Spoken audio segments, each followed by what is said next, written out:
So again, thank you all so much for joining this live because the message was coming through today to talk about this, interestingly enough. And what was coming up in my mind was just some of the negativity and animosity that has been given to or projected onto the female cycle. And really, and not everyone does this, so I'm not saying that everyone does. And if you are a person who has honor and reverence for that, whether you are going through that yourself or you have honor and reverence for those individuals in your life that are going through their cycles, their monthly cycles, your moon cycle, your period, whatever term or phrase you use to describe it, then clearly I'm not talking to you. But the negativity that is placed on such a beautiful process. I mean, the process of holding space and holding nutrients and holding so many different things for the possibility of life to be nurtured by that, and then the releasing of all of that when it's not needed. I mean, our bodies are such amazing, powerful mechanisms, and the processes that occur in our bodies, like, we need to honor them all the time as much as we can. And just looking at the female cycle and what is occurring, what takes place in and of itself, like that process that's happening during that cycle, around that cycle, before that cycle, after that cycle, what it means physically, energetically, spiritually. Hello. I think it's really important for us to really consider. And one of my co-practitioners at the Healing Collective, Maria Mitzi, just walked by. I'm talking about the female cycle. And the message that came to me today was to talk about that and just really encouraging people to have honor and reverence for that. Beautiful. That process, that time, honoring yourself during that time. Absolutely. And not subject. Yes, and not looking at it negatively, or not looking at it or feeling like, oh, here's my cycle again. Well, first of all, some of you are probably like, oh, thank God. Yeah, right. My cycle came through. But even past the idea of just, it coming through as an indication that you're not pregnant, if you're not trying to be pregnant, not trying to get pregnant, but also the fact that it's a self-regulating, self-cleansing process. Like, you're releasing not just, everything that was stored for the possibility of, again, harnessing, cultivating, nurturing life, but you're also releasing a lot of things that you've been storing energetically and physically over the time, from the last period to this one. So consider it, the last live that I did, if any of you listened to it, I was talking about the energy of this time that I'm feeling now, of just like cleaning and clearing and cleansing and doing things, and surrounding yourself with things that remind your consciousness of cleansing. So think about our cycles, females, those females that still have their cycles. And females who, had their cycles before, this time is like a cleansing, clearing time. And it's funny because, people talk about PMS, and, the stereotype is that women are grouchy or bitchy or whatever other term you want to stereotypically use to describe, the shifts and changes that, a person is going through when they're on their cycle. Something that I thought about a long time ago was, oftentimes when I was on my cycle, like, I would be aggravated by things, but it wasn't everything. I wasn't aggravated by everything, but the thing that I was aggravated by, I recognized that for me, my period was letting me know, hey, you are not addressing something. You are not saying something. You are not sharing what there is for you to share regarding that thing or that person, that relationship. And because my body was in a state of cleaning and clearing out what doesn't serve us, literally, like, you're clearing out what doesn't serve you through that cycle, through that flow. So energetically and spiritually, those things that I hadn't talked about, I hadn't addressed, I hadn't shared with the other person, like, my irritation was just a reflection of the fact that there was something that I was not acknowledging. So my cycle was reminding me of that on a very real level. And so this was a few years ago that I thought about this. So fast forward to my recent cycle now, when I was just kind of, a couple days ago, I was just like aggravated by something someone did or said. And so I could have chalked it up to like, oh, I'm just aggravated, whatever. But I also said, okay, you know what? rather than just looking at it from the surface level and dismissing it as just a symptom of my period, why, what is it reflecting back to me that I need to really sit with regarding this person or this relationship?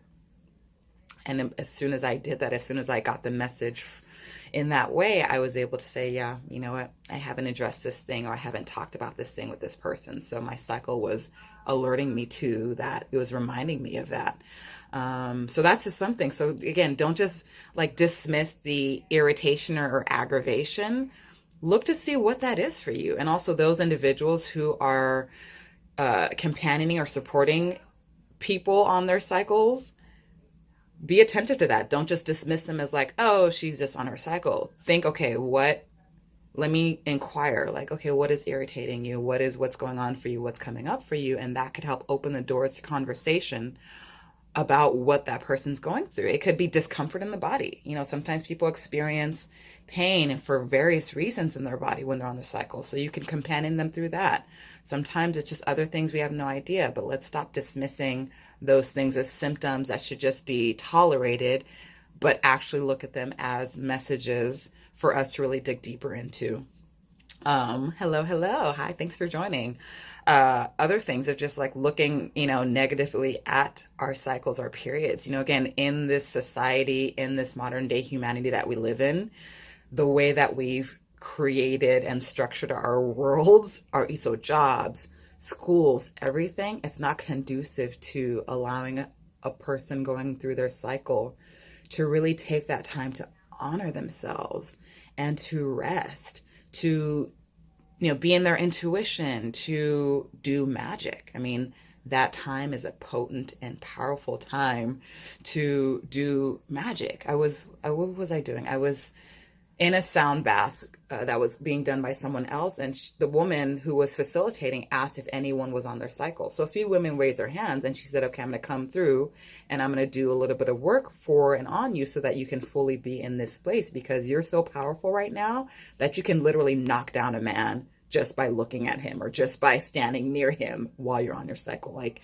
that's no joke. There is so much power and potency. I mean, think of it, the blood, power, like everything that's happening, like you're just open to so much energetically. So really taking the time to honor that, to be in that, maybe if you do ritual, if you do ceremony, if you do any casting, if you do any other energetic or spiritual work, use that time as the time to really harness that energy. If, they say, it actually happens because we are really connected with each other. Oftentimes you'll be on your cycle around the same time as your friends because it's all syncing together. It's almost like everything's like a line, like, oh, power, power, power, power, power. So maybe have gatherings with your female friends or other people that are going through their cycles and use that time to get together and set intentions and manifest and do other things that you are able to or would like to do when it comes to spirit and energy and creativity and mystery and magic during that time frame. Using your cycles as an indication of like where your health is. It's a barometer. So again, really start to pay attention. If you notice a shift in color, a shift in odor, something is off. Don't ignore it.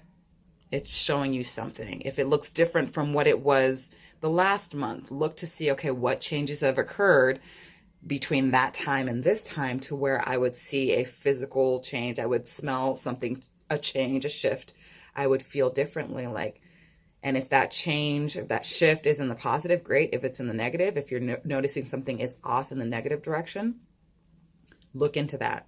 Don't sleep on that. Visit your gynecologist, visit your other practitioners, your diet. When, the blood that's flowing after a month or so of eating well, of staying hydrated, is going to look a certain way. It's going to look a certain way then when you haven't been doing that properly. So if you notice a shift in that sense, it's reflecting something back to you. So let's use it as a barometer for like what's going on across the board, physically, energetically, emotionally. Just really, really honor your cycles, your periods. Something that I read a long time ago that I found really beautiful was a man and his partner, his wife. This man really took the time to understand his wife and her cycle. Hello, hello, God, thanks for staying. He took the time to really understand his wife and her cycle past just, okay, here's when she's on her cycle and avoid her or whatever else people stereotypically do, but just said, okay, how can I support you during your cycle? Okay, what foods are the most balancing for you while you're on the cycle? What, music, what environment really helps you to be at the most ease while you're going through this really beautiful, powerful shifting process. And that husband each month would make sure to have those things available and ready for his partner to really support that person. Like, I was like, oh, I love that. I was like, you have a twin brother somewhere that I can, but you get to know the people in your life, get to know how you can support them through that cycle, get to know yourself. First of all, if you're going through your cycle, if you still continue to have your cycles, and there's messages for people going through whatever phases of life that they're going through. So it's really about knowing yourself, know what foods to eat when you're in a cycle, know what environments to be in, know what people to be around and not to be around when you're on those cycles, to really be in that energy, in that space of the most balance, and do that and just see how things shift.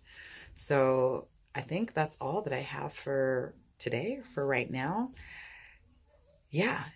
Love yourself, take care of yourself, allow yourself during that time to cleanse and to heal and to do healing and to do other just really powerful work, because it's a really potent time, and just have more honor and reverence and respect for it. If you haven't in the past, start now and make that shift. And if you have, always, and continue to do that and teach others how to do that as well. So thank you all for joining live.